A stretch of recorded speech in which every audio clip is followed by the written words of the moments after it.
नमस्कार बच्चों, Arihant education foundation का अरिहंत कला वाणिज्य एवं विज्ञान महाविद्यालय बावधन पुणे के हिंदी विभाग के यूट्यूब चैनल पर मैं डॉक्टर प्रवीण चंदन आप सबका स्वागत करता हूं। मेरे प्रिय विद्यार्थियों, आज हम कक्षा 12वीं के युवक भारती के 17वें अध्याय ब्लॉग लेखन का अध्ययन करेंगे, जिसके लेखक श्री प्रवीण बद्रापुरकर है। किसी भी रचना को अच्छी तरह से समझने के लिए हमें सबसे पहले लेखक परिचय प्राप्त कर लेना चाहिए, क्योंकि लेखक परिचय प्राप्त करने के बाद हमें उनकी रचना समझने में सहूलियत मिलती है। अब लेखक परिचय जानते हैं। ब्लॉग लेखन के सफलतम लेखक श्री प्रवीण बद्रापुरकर का जन्म 3 सितंबर 1955 को गुलबर्गा में हुआ। मराठी पत्रकारिता में आपको सम्मान का स्थान प्राप्त है। राजनीतिक, सामाजिक, आर्थिक तथा सांस्कृतिक क्षेत्रों का गहराई से अध्ययन करने वाले तथा उन्हें समझने वाले निर्भीक पत्रकार के रूप में आप सुपरिचित हैं। आपने पत्रकारिता क्षेत्र में ब्लॉग लेखन को बहुत ही लोकप्रिय बनाया है। आपने अपने ब्लॉग द्वारा बदलते सामाजिक विषयों को परिभाषित करते हुए जनमानस की विचारधारा को नई दिशा देने का प्रयास किया है। आपके ब्लॉग धर्मनिरपेक्ष दृष्टिकोण की पुष्टि करते हैं। सीधी सादी, रोचक और संप्रेक्षणीय मराठी और हिंदी भाषा आपके ब्लॉग की विशेषता है। प्रमुख कृतियाँ डायरी, नोंदी डायरी, नंतरच्या, दिवस असे की, आई, ग्रेस नावाचं गरुड आदि आदि। आलेख में देखते हैं। वर्तमान समय में आलेख लेखन को महत्वपूर्ण स्थान प्राप्त है। समाचार पत्रों में छपने वाले विभिन्न आलेख विज्ञान, राजनीति, समसामयिक विषयों की विस्तृत, उपयोगी एवं ज्ञानवर्धक जानकारी देते हैं। फलस्वरूप पाठकों एवं रचनाकारों में आलेख लेखन के प्रति पठन एवं लेखन का भाव जागृत हो गया है। अब पाठ परिचय जान लेते हैं। आधुनिक समय में पत्रकारिता का क्षेत्र बड़ी तेजी से फैलता जा रहा है। समाचार पत्र हो अथवा टेलीविज़न के समाचार चैनल हो, पत्रकारिता अछूती नहीं रही है। पत्रकारिता क्षेत्र में ब्लॉग लेखन का प्रचलन भी लोकप्रिय बनता जा रहा है। प्रस्तुत पाठ में लेखक ने ब्लॉग लिखने के नियम, ब्लॉग का स्वरूप और उसके वैज्ञानिक पक्ष की चर्चा करते हुए उसके महत्व को स्पष्ट किया है। ब्लॉग लेखन जहाँ एक और सामाजिक जागरण का माध्यम बन चुका है, वहीं पत्रकारिता के जीवित तत्व के रूप स्वीकृत हुआ है तथा बड़ा ही लोकप्रिय माध्यम बन चुका है और लोग इसे काफ़ी पसंद कर रहे हैं। जैसे कि हम लोगों ने पहले ही लिखने का कार्य किया है, आप लोगों ने सुना होगा डायरी लिखना, दैनंदिन लिखना, ब्लॉग लेखन डायरी का दूसरा अवतार है। वहाँ पर हम अपने विचारों को स्वतंत्र रूप से लिखते हैं, लेकिन सिर्फ सीमित रखते हैं।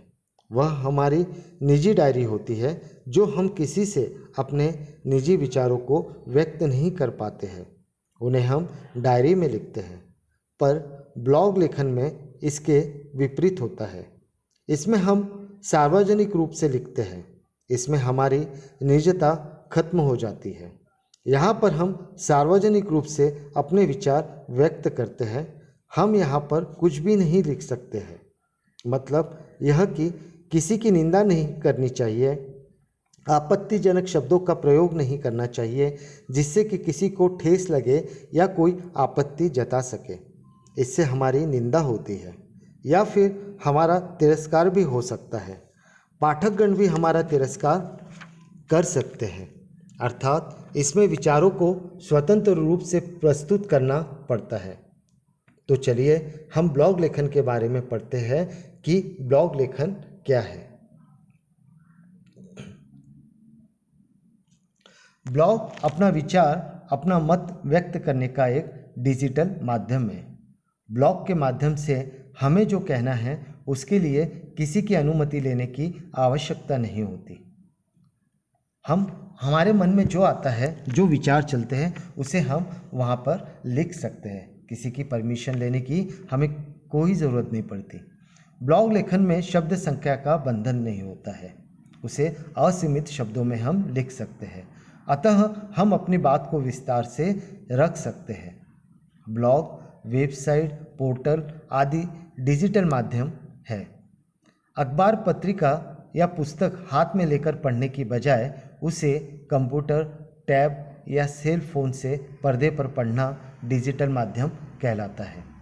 इस प्रकार का वाचन करने वाली पीढ़ी इंटरनेट के महाजाल के कारण निर्माण हुई है। यह सब इंटरनेट के आविष्कार के बाद ही हमारे सामने आई है। इसके कारण लेखक और पत्रकार भी ग्लोबल हो गए।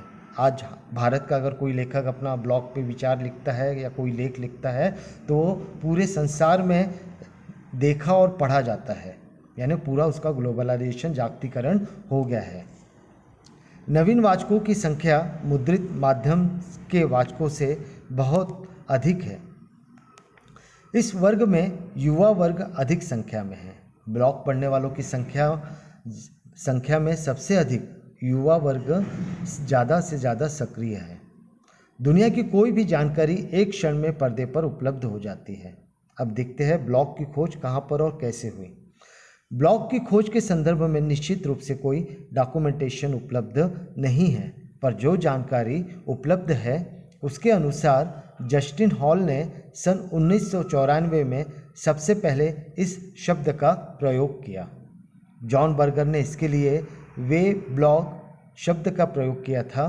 माना जाता है कि सन 1999 में पीटर मेर होल्स ने ब्लॉग शब्द को प्रस्तापित कर उसे व्यवहार में लाया। भारत में 2002 के बाद ब्लॉग लेखन आरंभ हुआ और देखते देखते यह माध्यम लोकप्रिय हुआ तथा इसे अभिव्यक्ति के नए माध्यम के रूप में भी मान्यता प्राप्त हुई। ब्लॉग लेखन शुरू करने की प्रक्रिया, यह एक टेक्निकल अर्थात तकनीकी प्रक्रिया है। इसके लिए डोमेन अर्थात ब्लॉग के शीर्षकों को रजिस्टर कराना होता है। उसके बाद वह किसी सर्वर से जोड़ना पड़ता है। उसमें अपनी विषय सामग्री समाविष्ट कर हम इस माध्यम का उपयोग कर सकते हैं। इस संदर्भ में विस्तृत जानकारी गूगल पर उपलब्ध है। कुछ विशेषज्ञ इस संदर्भ में सशुल्क सेवाएं भी देते हैं, मतलब कुछ पैसे लेकर वह अपनी सेवा देते हैं और उस बारे में वह जानकारी भी उपलब्ध करा देते हैं। ब्लॉग लेखन के लिए आवश्यक गुण क्या है? ब्लॉग लेखक के पास लोगों से संवाद स्थापित करने के लिए बहुत से विषय होने चाहिए। हर विषय पर आप लिख सकते हैं, मतलब उसके लिए असीमित विषय है। विपुल पठन, चिंतन तथा भाषा का समुचित ज्ञान होना आवश्यक है। भाषा सहज प्रवाहमयी हो तो ही पाठक उसे पढ़ेगा।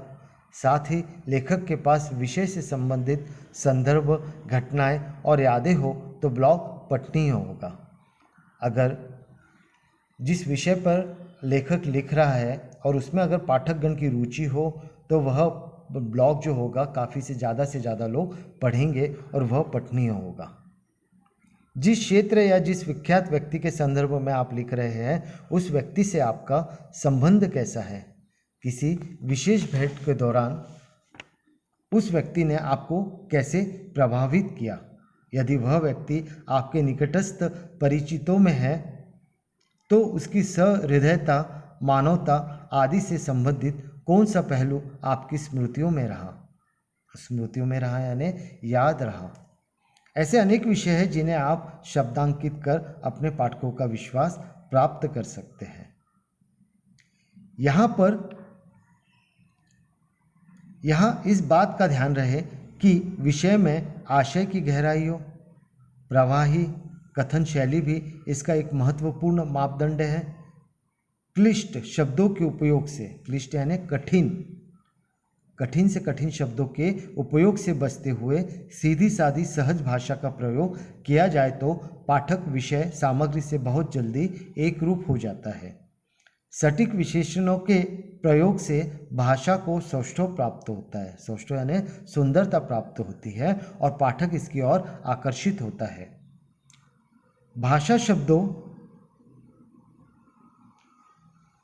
भाषा शब्दों या अक्षरों का समूह नहीं होता है, प्रत्येक शब्द का विशिष्ट अर्थ के साथ जन्म होता है तथा उस अर्थ में भावनाएं निहित होती है।